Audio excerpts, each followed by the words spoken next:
Microphone check 1 2 1 2. Greetings, royal family. Happy Monday, everybody. It's October the 18th. The year is 2021. And I am still on a high from last night's verses. Did y'all watch Big Daddy Kane? KRS-One? Oh, that was authentic hip hop. So hopefully everybody is having a splendid Monday morning. All right. At this time that I am recording this video and streaming live on Twitch, it is 10:14 a.m. Okay. And I put Wendy show in the title because today is supposed to be the season premiere of the Wendy Williams show minus Wendy Williams. So I go to check to make sure my DVR is recording Auntie Wendy. And what do I see? Kelly Ripa and what's his name is on. Okay, so I go to the Instagram page of the Wendy show, and what do I see? I see the dude, I don't remember his name, warming up the crowd. Right now it is 10:14 a.m. I'm on Eastern time, okay? And the Wendy show is not on. And just 5 minutes ago on Instagram, they're recording. So they're recording live. But when is it going to be airing? I'm totally in confusion. Can anybody let me know what's going on? So I guess the show will be back tomorrow. I don't know what's going on. Okay, Monday it's supposed to be the Hot Talk panel with Bevy Smith and them. And Kelly Ripa and Ryan. Kelly and Ryan is on right now on the TV. And then after that, The View comes on at 11 o'clock Eastern time.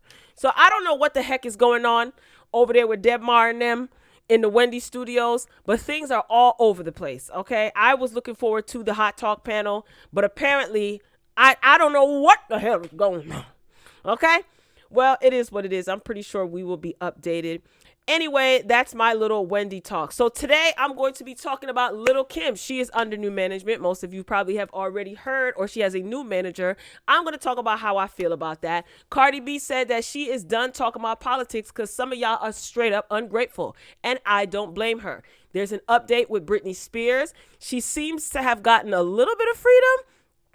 And she ain't really wilding out, but, she's getting comfortable with her freedom. So I'm going to give an update on that. And I'm going to save the absolute best for last. Did you guys watch the verses last night with KRS-One and Big Daddy Kane? When I tell you that I'm super hype, I'm surprised that I'm not hoarse because I was screaming like a groupie last night. All right. KRS-One is one of my top 5 rappers. So far, 2 rappers out of my top 5 have dominated the verses, KRS-One and Jadakiss. Okay, Biggie is no longer here, so we know he ain't gonna be doing the verses. Black Thought and Yasin Bey, as he is known as now, Mos Def, that's how we know him. I don't think they'll be doing the verses at all. So that's my top 5. Nas doesn't count because Nas is just superior. I don't see Nas doing the verses either. Anyway, so I'll save that for last. So let me hurry up and get through these topics so I can get into what I really want to talk about, which is the verses, because some of y'all are really confused about hip hop, and I think that Big Daddy Kane and KRS-One schooled some of you. And I was also disappointed, not really, to see the views. There were only like 120 something thousand people. That says a lot, but everybody claims to know about hip hop. This is my thing, hip hop. Anyway, let me stop being petty. All right, so I regret to inform you, if you are unaware, that Colin Powell, former Secretary of State and Chairman of the Joint Chief of Staff, passes away. It's being reported that it was due to that C thing. That's what they're saying. I think he was like 83 or 84. If you are interested or know anything about politics, then Colin Powell has made some significant contributions to politics. I remember him saying long ago when I was obviously much younger, I remember him talking about all of the corruption that he saw being in the positions that he's been in. And I can only imagine what that would do to somebody's spirit and what that would do to somebody mentally and emotionally. You get into politics. Sometimes people get into politics with the hopes of making a change and saving lives. But it seems like somewhere down the road, if you're not a part of, you witness a significant amount of corruption that probably changes you forever. So rest in peace to Colin Powell. Again, the cause of his passing is reported that it was that C thing. So I definitely send prayers and condolences to his loved ones and his family. So if you guys, I know a lot of people don't care about politics, and that's okay, but at least Google Colin Powell. I'm pressed for time, so I can't give you a rundown of this man's life, and I'm pretty sure you don't want to hear it early in the morning. How you doing? Right? So Google him. Just take a little walk down memory lane and look at some bullet points. Maybe the information is available. So he's made some significant contributions, in politics. So it's definitely worth taking a look at. Now, as you're coming in, y'all, welcome to the Morning Boogie Morning Show. I got so excited and distracted, I didn't even say good morning to y'all. Greetings, everybody. Welcome to the Morning Boogie Morning Show. If you are new here, hi, welcome. My name is Royal B. Okay, we call ourselves the Royal Family over here. And if you are a returning Royal Family member, how you doing? You know how this thing goes. As you come in, please pay your admission fee by hitting the like button. Like up the video. Drop your comments throughout the commentary. If you're watching the replay, drop your comments throughout the commentary. Same rules apply. Thank you. All right, let's move on to something a little bit frustrating. I don't know what the HE double hockey sticks is going on around there at the Howard University, but Howard University students vow to keep fighting unlivable conditions. What the heck is going on over there? So apparently these students, they staged a sit-in because there's some deplorable conditions that they're living in over down at Howard University, right? So tensions at Howard University reached a boiling point this week as students staged a sit-in over housing conditions they say are so bad that some students have gotten sick while others have been forced to stay on the streets. On what street? After I paid my good tuition? You crazy.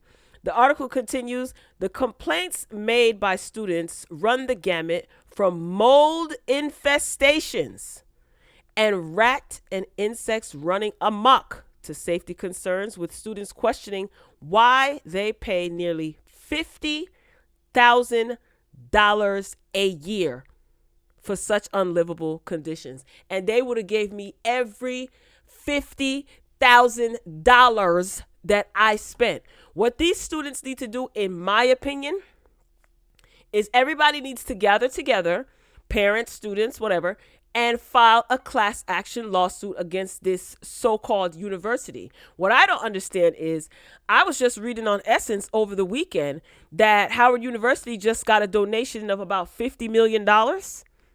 Where the heck is the money going?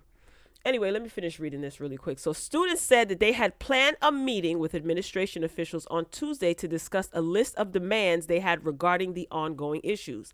But according to them, school officials failed to attend the town hall at the Blackburn Student Center on campus that day. Instead, get this, y'all, police showed up and attempted to remove students from the premises. This led to students staging a sit-in at the center and refusing to move until their demands were met. Now imagine that. You at HBCU and you calling 12 on the black students. Ain't that something?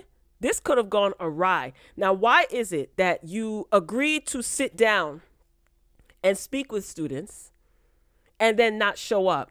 So basically you just held up two middle fingers to these students who are paying their money to have livable conditions and have access to a clean environment. Listen, $50,000, somebody's going to talk to me. You got me up.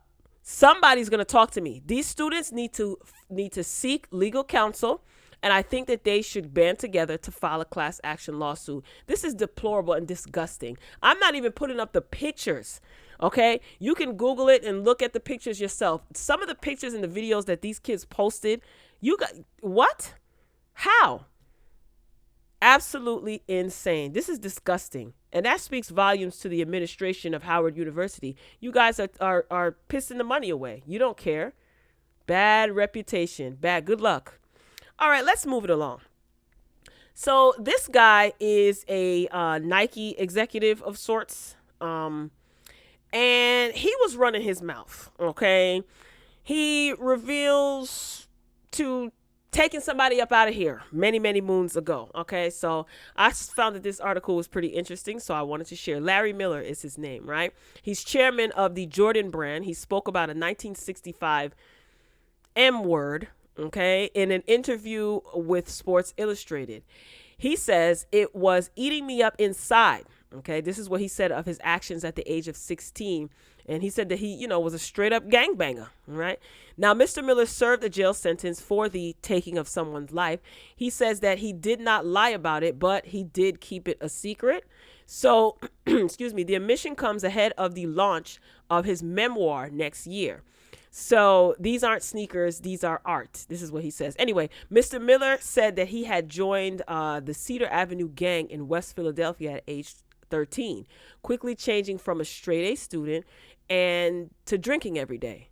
Wow, at the age of 13. West Philadelphia, ain't that where Will Smith from?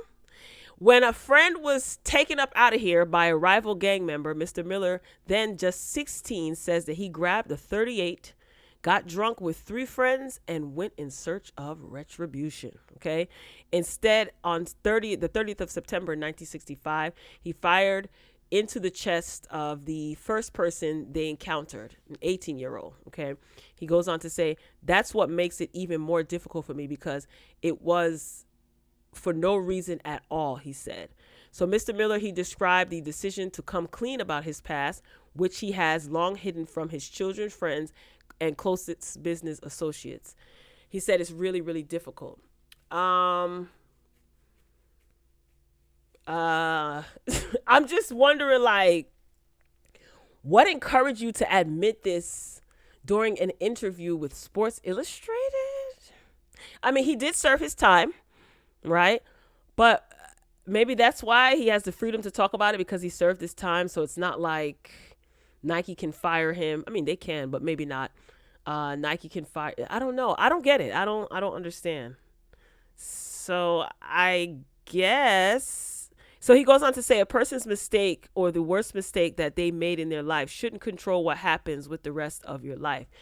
And now that sounds good, but yeah, you're going to have to build some more context around that. Apply that to yourself, because a lot of people think just because someone serves jail time, they paid their debt to society. Yeah, but it doesn't absolve them of their wrongdoing, right? If the victims of said person has to live with the fact that they were victimized. You know what I'm saying? So yeah, that sounds all nice and cute, but I don't think it applies to every situation. Some of you might not even care about this story. So let me move along. All right. The View, which is going to be coming on in about an hour. I cannot believe that the Wendy Williams show is not on. When is it supposed to air? Later on this afternoon? No wonder why my DVR didn't record. I was like, what's going on here? Anyway, this is according to Page 6, right? Now, this is very interesting. There's always something going on at The View. Now, Meghan McCain is no longer a panelist on The View, but her name is still bringing controversy to the and associating it with the show, right? So Page 6 is reporting that The View staff is banned from talking to Meghan McCain by the executive producer, right? So the executive producer is Brian Teta. He's shook because Meghan McCain now has she's going to be writing for the Daily Mail, which is a UK publication, right? We reference from the Daily Mail quite often here. So sources told Page 6, right, that the executive producer, Brian Teta, is so paranoid about Meghan McCain feeding the British tabloids news about The View that he's attempted to ban staffers from talking to their former colleague. Brian has lost his mind. What does he think this is? A cult where everyone has to listen to what he has to say? We literally report into the news division. We're being told not to talk to someone on the outside who has different political views, who used to work for us. This is what a source said about the show. So somebody behind the scenes is talking to the press and airing Brian out, okay, and spilling all his tea.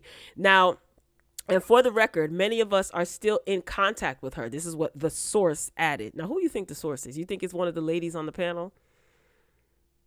I know it ain't Whoopi, because Whoopi don't like Meghan McCain. Anyway, but a spokesperson for the show told Page 6, this is not true, right? No one has been banned from talking to Meghan.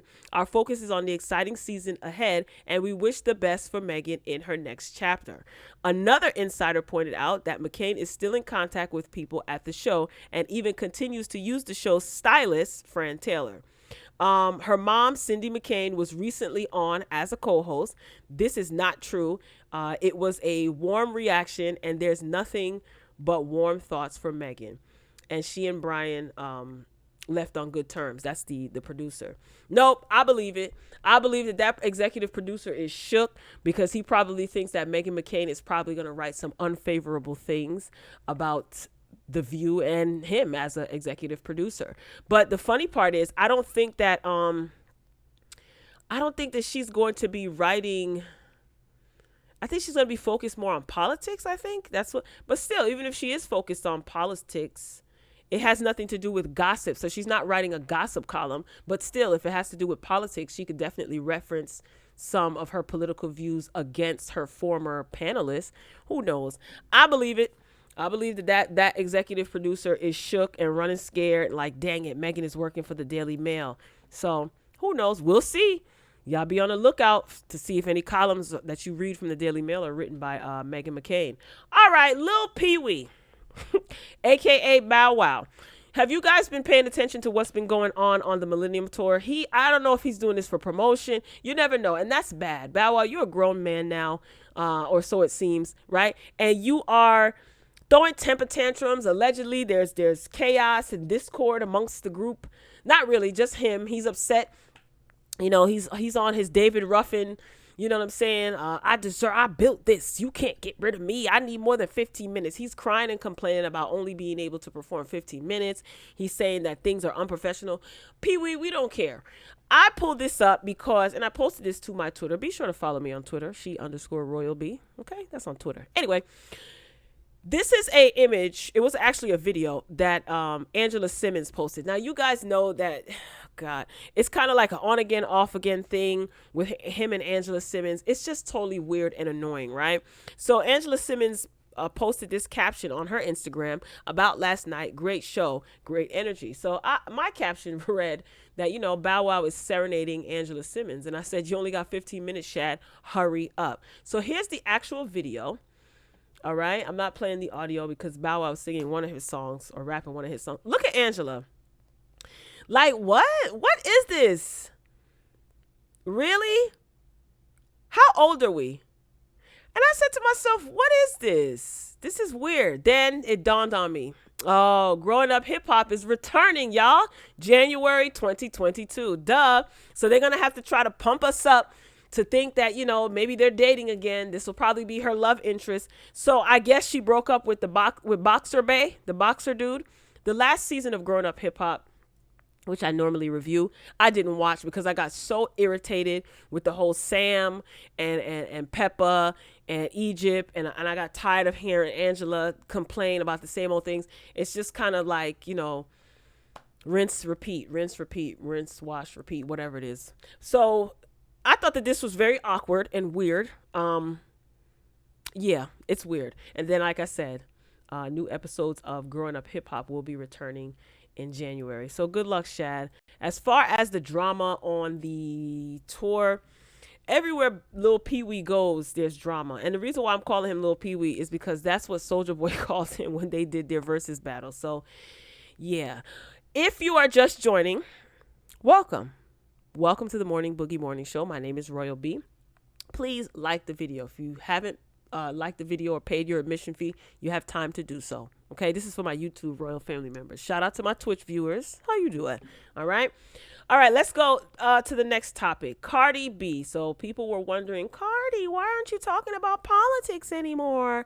Cardi said, listen, when I talk about politics, I got backlash from not only the Republicans, but from people that I am trying to help, right? So Cardi B basically answered honestly, this is according to BuzzFeed, when a fan asked why she doesn't talk about politics anymore. So this is I think this was when she was in Paris, right? Fashion Week.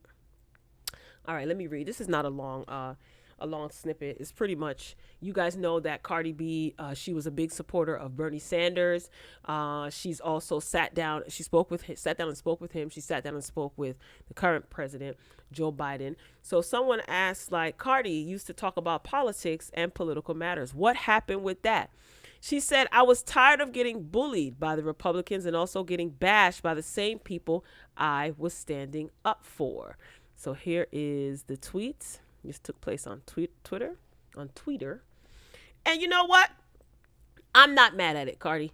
I'm not mad at how you feel. People ask, I don't know if this person was trying to be funny, because a lot of people bullied her, and in the thread of this particular tweet, someone said, because you sound like you're slow when you talk, and it was ruining everything. And Cardi points out, it was the only way you, Y-O-U in all capital letters, would have understand me. Okay.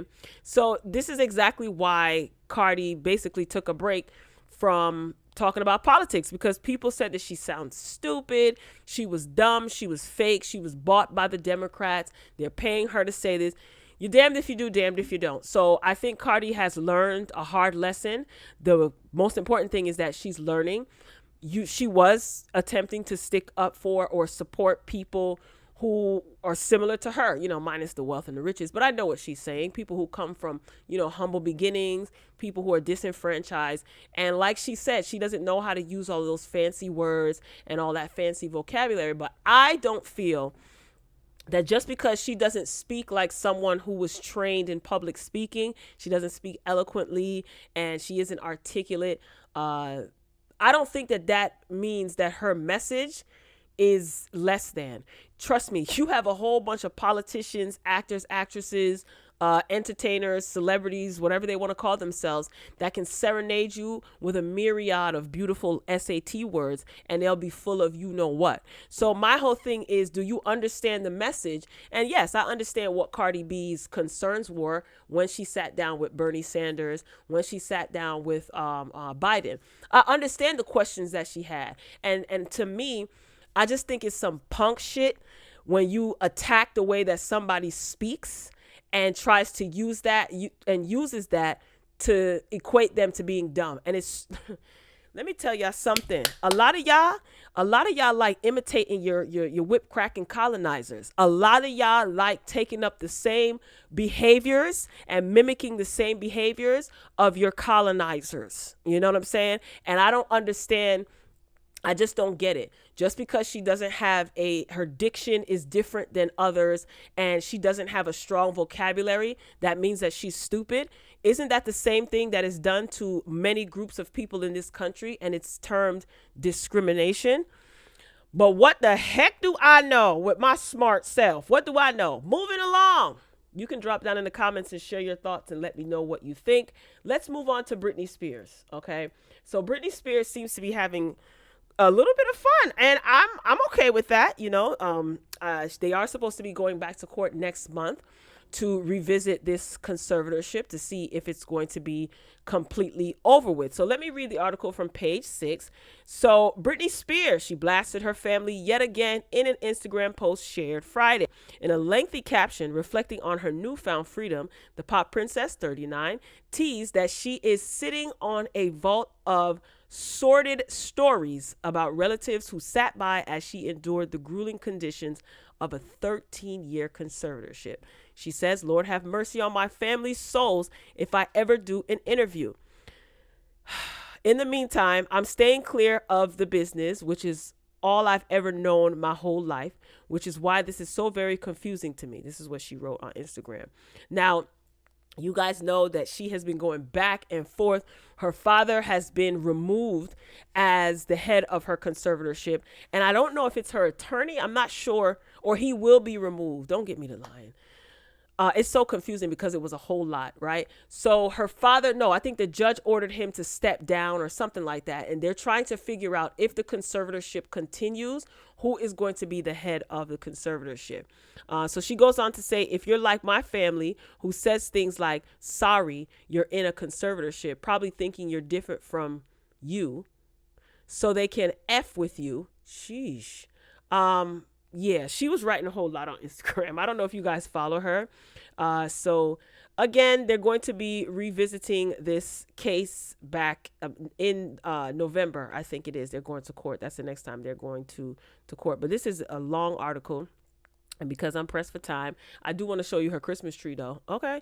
She said, I don't care. I don't have to wait till December to put up my Christmas tree. Oh, Britney.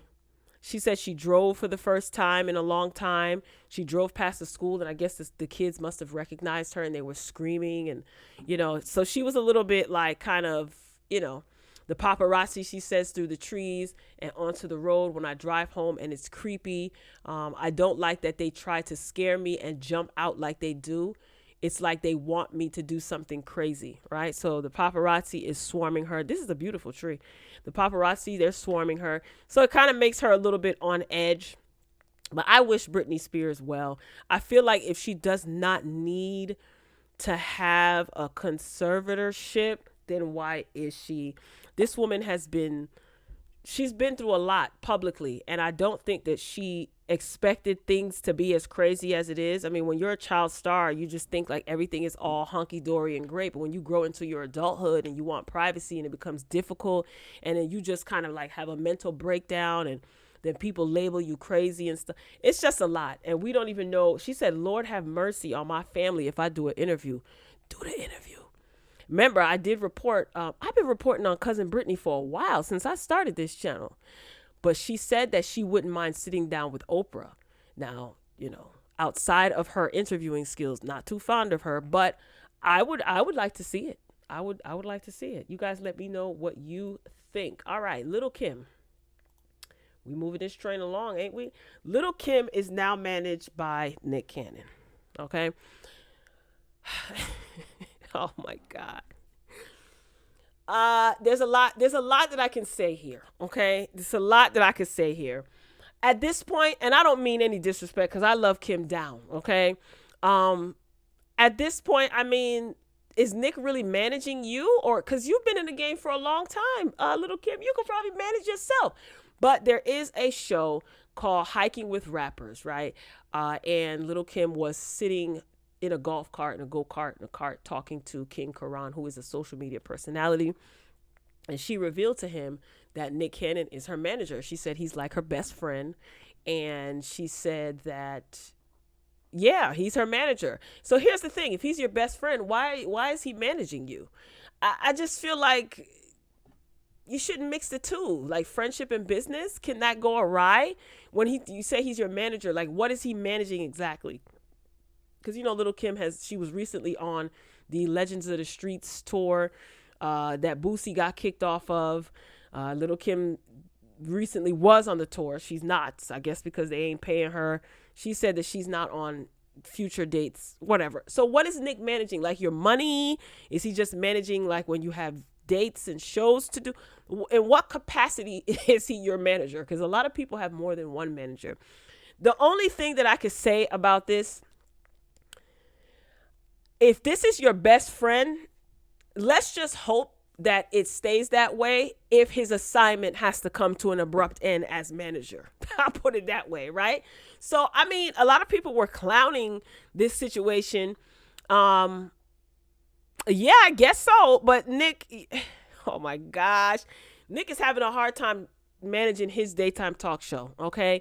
Over the weekend, I posted a video about Nick Cannon and the ratings for his show being a flop, barely able to crack 500,000 views daily. And this was consecutive for his first week of his premiere. But he might be a better manager than he is a talk show host, People have said a lot of good things about Nick Cannon behind the scenes as it pertains to working with him on a professional level. So, I mean, even though his daytime talk show is not working out, like I said in that video, if you haven't checked it out, feel free to do so. But I'll just touch on this. It's okay if you have a failed daytime talk show. It's not for everybody. It's not for everybody. So I would like to see Nick Cannon on late night. I don't know how many times I could say this. He needs to be on late night, probably like on an HBO or something like that, where he can be himself. His podcast was pretty good, Cannon's Class. And then when he was on he had a radio show in California. I don't remember. He interviewed quite a few people, and he was more comfortable in that setting.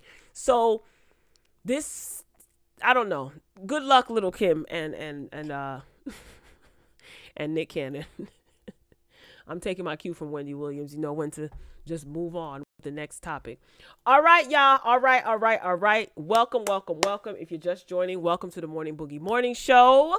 My name is Royal B. We are the Royal family. Get comfortable, grab a snack. I should make this a separate video, but I'm not.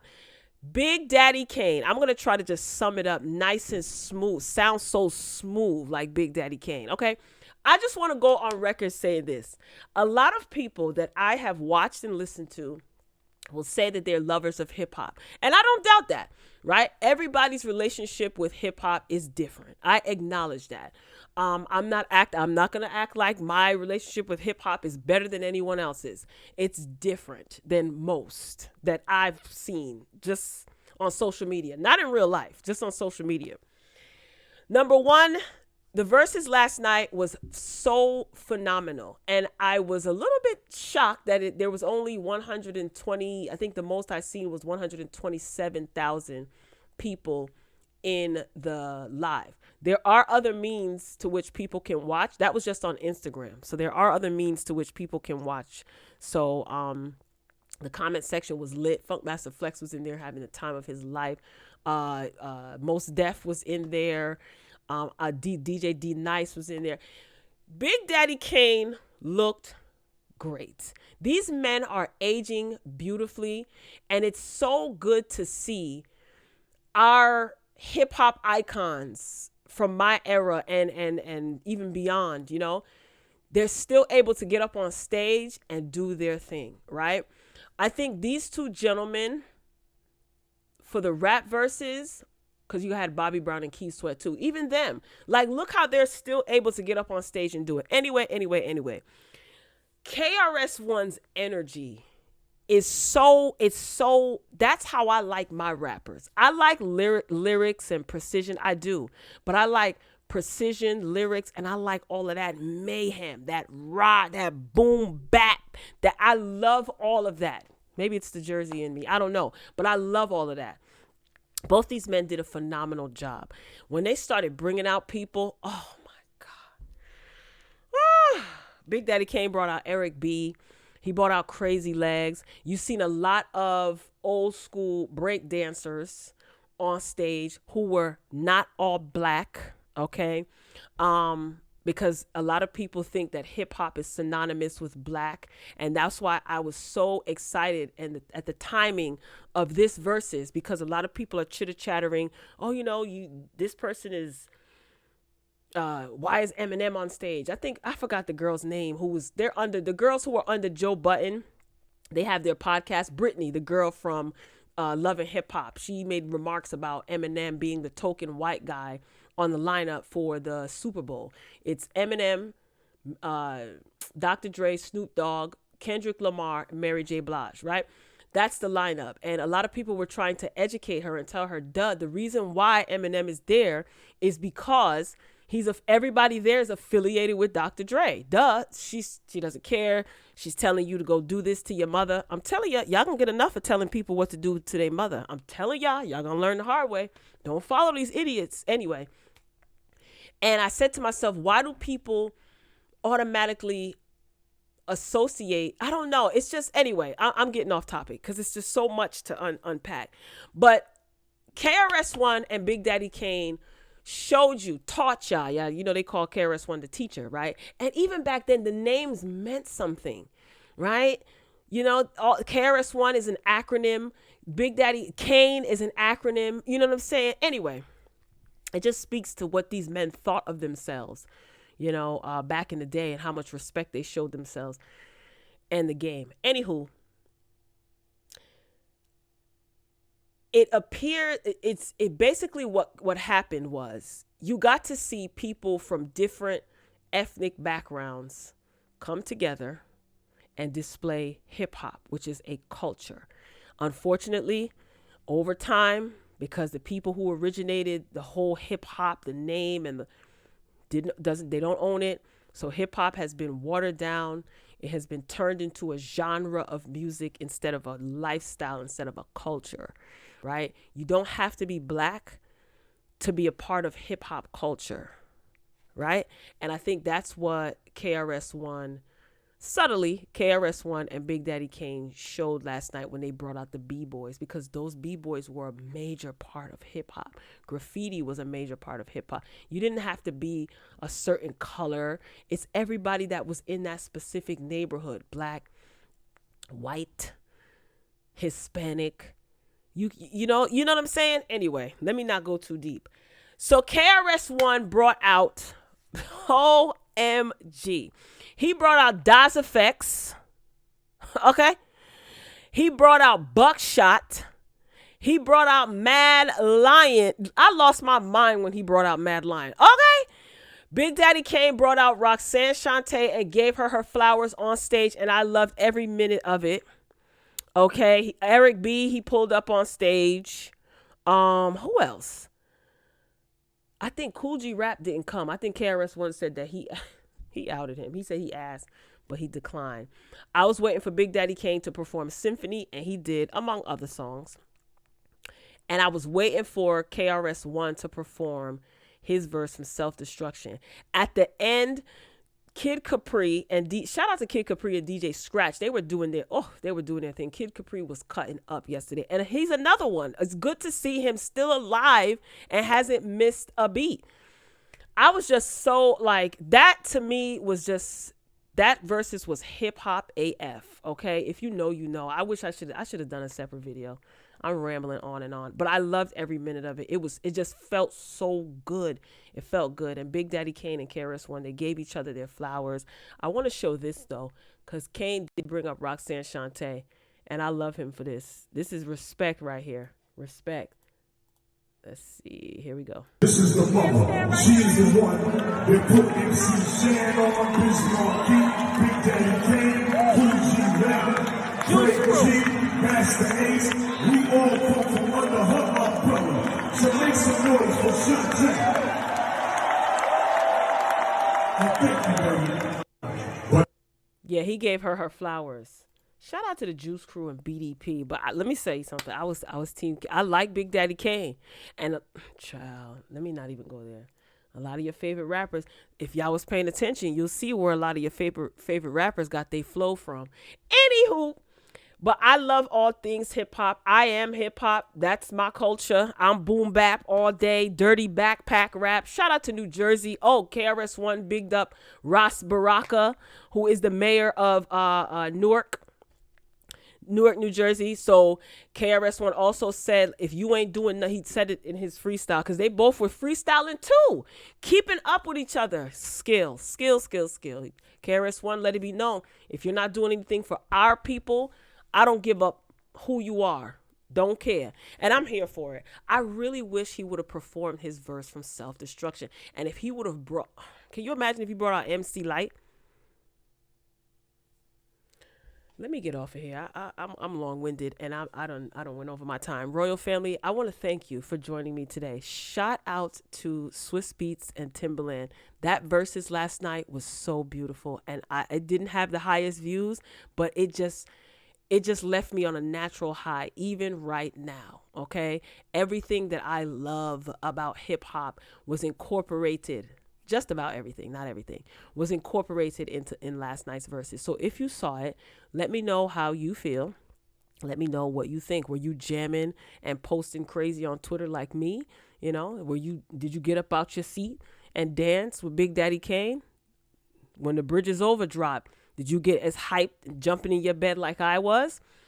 All right, Royal family, let me sign off because I could keep going and going and going. So drop down in the comments and share your thoughts. We talked about Britney Spears. We talked about Ray J, Little Kim being managed by Nick Cannon. We talked about Bow Weezy serenading Angela Simmons. Who else did we talk about here? Colin Powell, may he rest in peace. Howard University.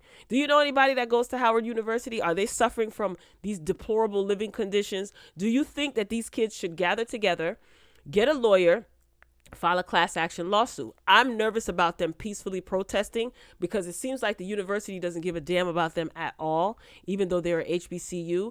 Calling the cops on peaceful protesters, yeah, we've seen how those things end up sometimes, and they don't care about your age at all. Cardi B said that she ain't talking about politics no more because y'all don't have her back. And what else? And the verses. Yeah, that's pretty much it. So thank you for watching, Royal family. Happy Monday. Yeah, October 18th. I think that's it. So if you haven't paid your admission fee, please do so right now. If you haven't subscribed to the channel, you can click on my face on the right and do so.